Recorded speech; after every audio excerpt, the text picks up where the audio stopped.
I woke up late, frantically fumble about, preparing for a day spent feeding infatuation, clown paint and surgical tools, 8mm and Beethoven's Ninth, rubber gloves and rubber dresses. Patti Smith is screaming of being an American artist with no guilt. We both transformed, but let's be fair, she cheated, and I smoked cheap cigarettes that tasted like jealousy. It rained as I walked home, and the sharp, wet, metallic bite of drowning worms on concrete was the smell of my melancholy. I step over the worms, I step on the worms, sympathize, empathize, and ignore.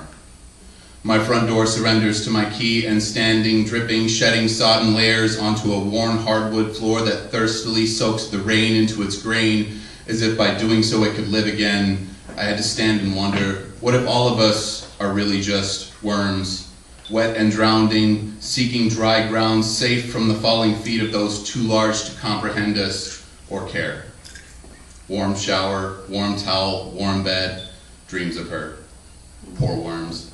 They have no warm beds or warm towels to be thankful for.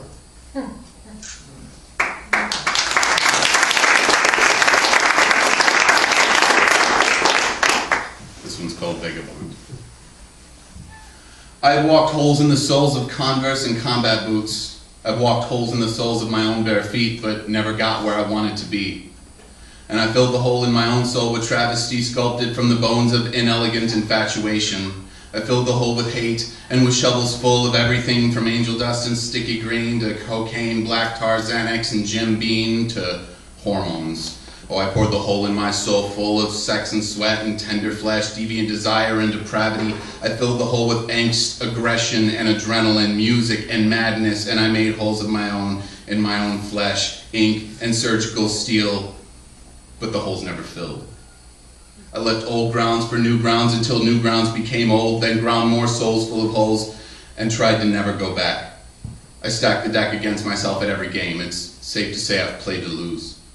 No home to speak of, no attachments to think of, but you can tell where I've been by the trail of scars, broken hearts and smoky bars and thumbprints on jukeboxes that I fed quarters like I fed the fires of self-loathing, self-sabotage, and self-destruction.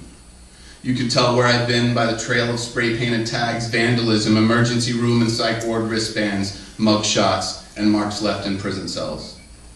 You can tell where I've been by the lines on my face and the gray hairs scattered like brightly colored plastic pushpins on a road map.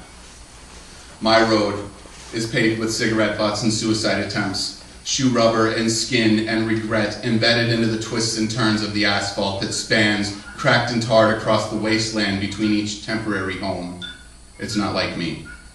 It has a place of origin and a place to go, and it holds a worthy place in the world. It has a story worth telling. I wonder how many more souls will be ground to holes until I find new grounds that don't get old, but since I don't know which one is the right road, I guess I'll just have to walk them all.